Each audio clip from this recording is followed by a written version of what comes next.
And welcome to this video on creating line graphs. As with many data visualizations, there are plenty of software options available to create these in, but today we're going to be using Google Sheets. Okay, before we go making one though, let's have a look at these simplified sketches. The graph on the left has visible dots for the data points and a line connecting them, whereas on the right, the dots don't appear to be there, but they actually are there. They're just the angles of the line where the line changes direction. Line graphs are used to show values over a time period. So typically the time is on the x-axis on the bottom, and the values are on the vertical axis or the y-axis. Some line graphs actually have multiple lines in the same graph to show a comparison, and we'll see how to do this in our example. Okay, so we are here in Google Sheets, and we've got some data to work with to make our line graph. This is Sasquatch or Bigfoot sighting data from the states of Nebraska and Kansas, which I got from this website here, bfro.net. So to get started, we're just going to do Nebraska and see what that looks like as just a single line, and then we'll add Kansas in a minute. So let's highlight the year and Nebraska columns, A and B, and then we will go to Insert and Chart. Let's pull up to the top here. That looks pretty good. When you're using Google Sheets, it'll try to guess what kind of graph you're looking for. When you go to Insert and Graph, you can always change it over here in the chart editor under chart type, but a line graph is what we wanted, and that's what it gave us this time. So that's a good start. However, we would like to see a couple more of the years down here at the bottom, because it just goes in 20-year increments, 1960 to 80 to 2000 and 2020. So let's customize that. If we go over to Customize in the chart editor, and the horizontal axis is what we're looking to change. And if we click on this box, Treat Labels as Text, then we'll get a lot more years. It's still kind of scrunched up, so let's expand it out a little bit.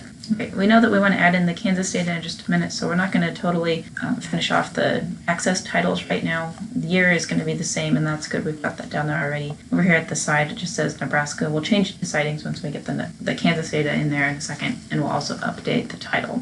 So let's add in the Kansas data. If we go over to Setup, then Nebraska is actually in there as a series. And we want to add the Kansas series, so we'll click on this and select the data range. Okay, and then we'll select the data range by highlighting Kansas, the title, and the data for Kansas. Okay, and once we're down here at the bottom, there is some data for 2021. I did also want to include that there was a data point from 1886, but I'm leaving that off of the graph because that would lead to a lot of dead space for just a single data point, but just so that you know that that's not being included here. Go ahead and click OK and scroll back up to the top. Okay, so now we've got both Nebraska and Kansas on the same map. We're going to expand this out just a little bit more so that we can see the data points a little bit better. Okay, and as I said, the year down here at the access title is good. Let's change the side one here to sightings, and we'll change the title of the graph. Okay, so that looks pretty good. However, we saw in the example earlier that sometimes the line graphs have little points on them, and this one does not. It's just the points are represented by the change in the direction of the line, but we can add the dots in there and see what that looks like. So let's highlight our chart, double click to open up that menu at the side, and we will go over to Customize, and under Series, we would like Nebraska and Kansas to both show up as dots.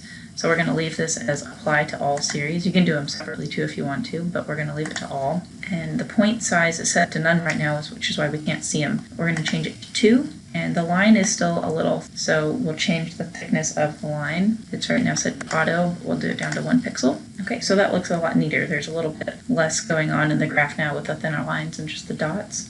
So if you were printing it out, maybe it would look a little bit better this way. And speaking of printing it out, if you were going to be printing this in, say, a grayscale for a publication or something like that, then what you can actually do is use different shapes for the different series. So as I said, we did Apply All Series, but if we wanted to just change it to Nebraska or Kansas, then you could change the point shape, and that would be a way that you could represent the different series without them getting confused in just a grayscale. You could also use that approach to change not just the shape, but the line thickness as well. If you wanted to draw attention to one of the series over the others, then you could adjust the thickness or the colors. And in addition to drawing attention to just one series over the others, you can actually pick a particular data point to draw attention to. So under Format Data Point, if we click on Add, then we can choose it either from the table and tell it which cell the data point is in, or we can click on it on the graph. So let's just say we're interested in this 1991 one in Kansas. We'll double click on that, and then we can independently change the fill color. So let's do green. That'll stand out, and we're also going to make the size a little bit bigger. Okay, 7 is the next size bigger, so we'll do that. and then back to customize. And now we've got that one data point. If we maybe wanted to put that data point in context with the others, we can draw attention to that visually, which is pretty neat. Okay, and there is our finished graph. All right, that wraps up this video. We've covered the basics on making line graphs in Google Sheets. The version of Sheets you're using might mean that some of the features I showed are in different places or aren't available, or you might have other features that you didn't see on my screen, but hopefully things should be roughly the same. Please reach out to the library if you have questions. Thanks for watching.